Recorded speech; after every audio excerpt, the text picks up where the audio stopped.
Happy Tuesday. I am so glad that you're here. Today, I want to encourage you that slow and steady is best. I know that we've all probably heard the parable or the story, the rabbit and the hare, how the rabbit went really fast and then rested and then kind of um, just wasted the day away, and this turtle just went slow and steady and he ended up winning the race. Well, that's true in real life too. I have really noticed that a lot lately this year. I want to see results and I want to see them now. When I finally get to the point where I'm motivated enough to do something, I want to get it done, and I want to get it done quickly, and I want it to be done yesterday.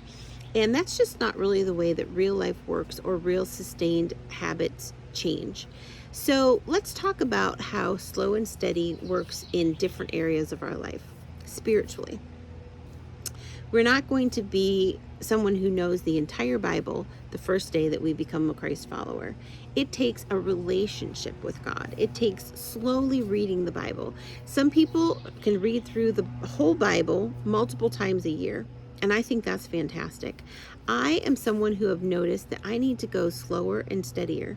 I used to read the whole New Testament in a year. Then one year, God challenged me to read the entire Bible in a year, which I didn't even think that I could do, but I did.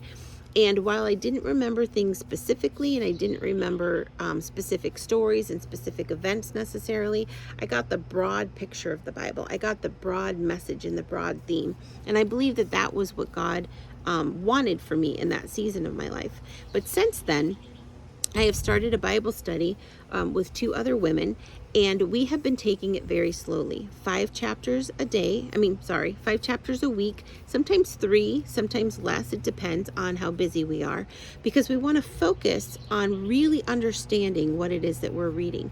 And I'll tell you, by reading it slowly like that, 1 chapter a day, 5 chapters a week, I am finding stuff in the Bible that I'm like, I didn't even know that this was here. I didn't realize. For example, just one thing that I'm remembering, last summer we decided to read Genesis, and when we were reading it, I realized that Cain, who killed Abel, the first son, killed the second son, his family line then, his generational family line, ended up killing people too. I had no idea. I just didn't even remember reading that. So that's just like one little thing that I didn't even remember. And I didn't even realize that Cain was older and he had a wife, which was his sister, but we won't go there, by the time that he killed Abel. I thought that they were like teenagers. So just little things like that.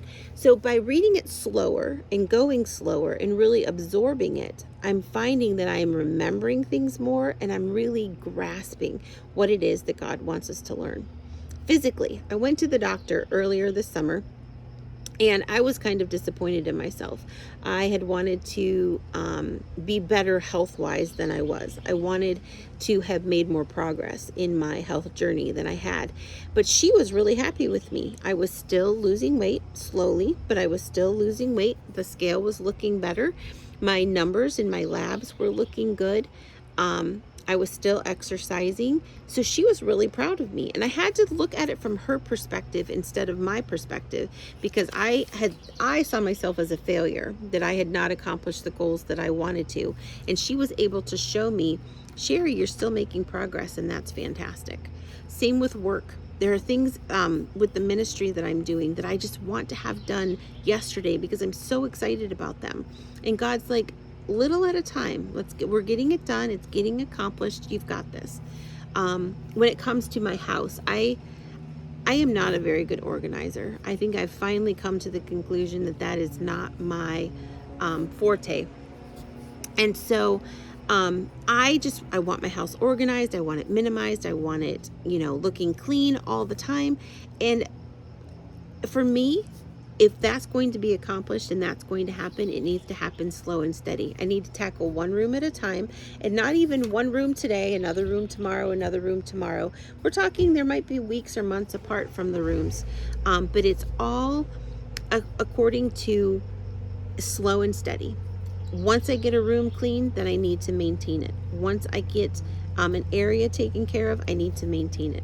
So look in your life. What are areas in your life that you can actually be encouraged, and you can say, I am making progress. This is a lot better than I thought it was. And I do have this to be thankful for. So there's your encouragement today. If you like this video, hit the like button. If you would subscribe and share, I'd appreciate it. And you can head on over to my website and check out the things that are over there. Have a great rest of your Tuesday, and I will talk to you next week.